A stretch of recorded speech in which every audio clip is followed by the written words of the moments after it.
Tonight on Evening, Shaun White on what made him the best snowboarder ever. I was kind of like this terrible redheaded monster child. The most famous snowboarder in history recently made a stop in Seattle, and he did a little verbal shredding with our own Michael King.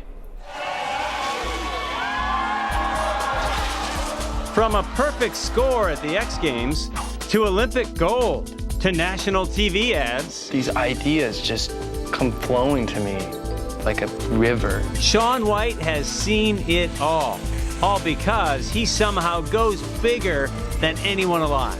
19.3 feet above a 22-foot half pipe. That is the highest air we have seen tonight.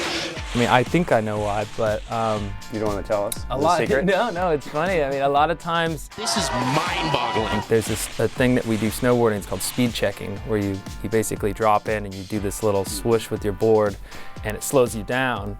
And I've just kind of like, for the most part, got that out of my system where I just don't do it. If I pick the line, I go completely straight at it. I mean, I pick my spot and that's that. I just go. He always knows where he is in the air because of what was in his backyard growing up. I think it's because I had a trampoline when I was a kid and I just was on the thing day and night, and I learned awareness and timing from that. It's like this feeling I get, I know this kind of like internal clock of I need to land. I'm running out of airtime, I guess. Shaun was about 5 when his older brother started snowboarding. He wanted to try it too, and his parents were all for it. You know, I wasn't actually the sweetest child, if you can imagine. I was kind of like this terrible redheaded monster child, and I wasn't allowed ski poles because I was way into like karate and I would hit people. And so they're like, let's put him on a snowboard, no poles. The self-proclaimed redheaded monster child became the most famous snowboarder of all time, known not only for big air, but for big hair, until recently. I haven't told anyone. One last go. All right, here we go. Oh my God, Stop. Oh, it's too late to stop. Life change, I was ready for it. I had long hair forever.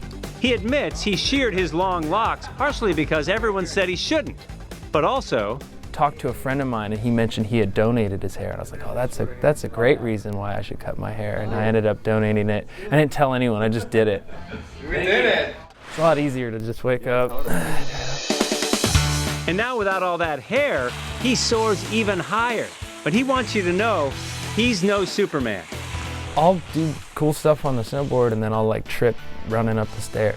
You know what I mean? Like I feel more comfortable in that position, like strapped into my board or like being on the ramp. It's just second nature to me. I've been doing it for so long, it just feels right.